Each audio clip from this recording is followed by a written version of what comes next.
How's it going, guys? Today I wanted to go over some of the coolest new features that came in today's Tesla update.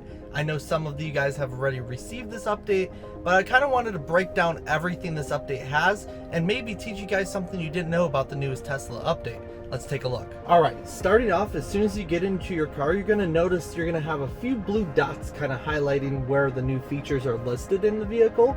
So we're going to actually start off with vehicle settings, which is this little car icon right here. Click this guy right here. All right, so here's some of the new features. Number one, charge on solar. Charge your Tesla with solar energy if you have the Tesla Powerwall. You could choose how much of the charging comes from the solar versus other sources such as the grid. So what it looks like to me, I don't have the Powerwall, but if you do, you'd just be as simple as charging, just like I'm charging here. You could drag it like so, and you could choose about 80% of my charge I want to come strictly from clean energy, and then the other 20% I want to come from the grid. So that's kind of what that is for. Moving on to Spotify. I don't use Spotify that much, but you can play your Spotify music. It's just a refresh, so Spotify updated the way it looks on your screen. So if you guys are Spotify people, you might really enjoy this. Automatic headlights. This is pretty cool.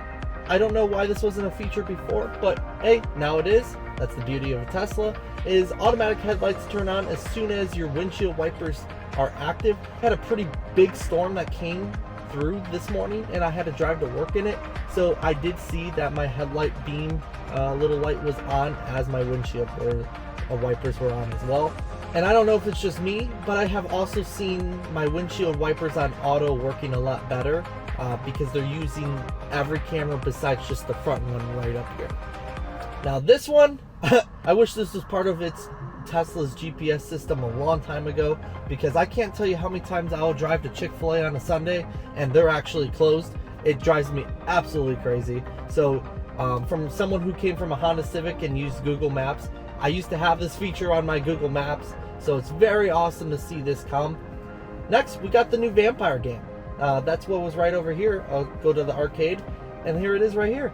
It's a touchscreen game, so you don't need a wireless controller, but I'll get to the wireless controller feature in a minute here. That's part of this update, which is really awesome. But yeah, this is a new Vampire game. Have yet to try it out, but it's supposed to be a really fun one. I don't know if you guys know, but Elon Musk's favorite game on Tesla is this one right here. So I'm curious if Elon now is really enjoying this one right here. Alright, now back over to the software release notes. We're going to go to yet the next thing about video games. You can now use not just a wired controller. I've been using a wired Xbox controller for the last 5-6 months. This has got to be the best new feature yet to come into my car. This feature actually works best with PS5 controllers, which is another reason why I'm super excited, because I'm more of a PlayStation guy than an Xbox. So very cool. Bluetooth game controllers are now allowed to be played in your Tesla. Alright, before I go into the last bit of new features, I wanted to give a shout out to Evaam for sponsoring today's video. Every time I think there isn't another Tesla accessory I could get, I am wrong. Evaam makes these amazing aluminum alloy wheel protectors that not only protects the wheels from curb rash, but also looks really nice. They're really easy to install. You simply clean the wheels with the included microfiber cloth and then use the included adhesive wipe to ensure proper installation.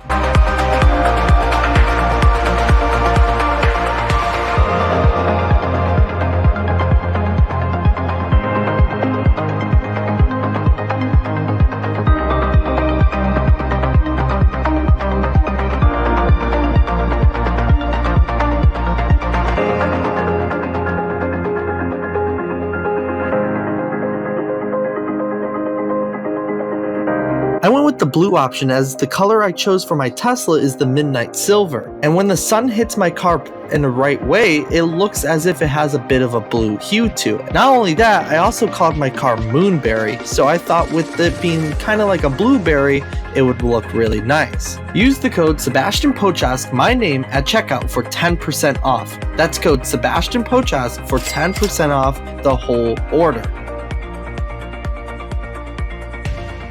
Alright, this has got to be one of the coolest features yet on the mobile app. I'm still waiting for the Boombox version 2 to come out. That allows you to be able to play more sounds than just remotely fart via the phone app. But yes, you can now view your camera on the Tesla app with you can now view multiple cameras on the Tesla app, and it's something that I'm really excited about because every time you select on a camera, it takes a good 3 to 5 seconds to load that individual camera you select on. And if there's something I need to see right away, hence, hey, my car alarm went off, I need to see what's going on, this is the best way to see exactly what's going on all throughout my car. Warmer display colors reduces the blue light filter, basically reduces the blue light harmful rays that go into your eyeballs. And then some other minor things here, such as recents and favorites are now in separate tabs in the media player. So if you click on recents here, you got if you swipe up here, you have the recent songs you were just listening to, and then you have favorites now in the second one. Really, it's really nice to have your favorites and recents separated, because before I would have had to go here and click on favorites. Alright, this is something really nice as well, especially when I am driving, to get a more precise temperature or audio decimal. The slider to adjust volume, temperature, charge limit are more precise. Before, when you slide right here, it would kind of just swipe really quickly, but if you notice, it kind of like has a tick feature, so it's ticking to a certain temperature now, which is really nice to have, because when you're driving, you don't really feel what temperature you're at. You just kind of have to guess, and sometimes I'll over swipe to the temperature or audio I would prefer to have. This I thought was already a feature, so I think it might have just been a bug fix to an already built-in feature to your Sentry mode. But Sentry mode records if someone tries to open a door, trunk, trunk when the vehicle is locked. So yeah, Sentry mode records if someone tries to open the door or trunk when the vehicle is locked. So yeah, this update isn't just a minor fix update. It's actually got a good amount of features that have never been put into the car before that have been well needed, such as the camera view all and having Bluetooth game controllers. Those have got to be the best ones on my personal list of favorites. So let me know down below what your favorite feature is with this new update, and I'm super excited to see what the next update comes out is. I'm pretty positive it's going to be the boombox. But yeah, with that out of the way, let's move forward into the future of sustainable energy.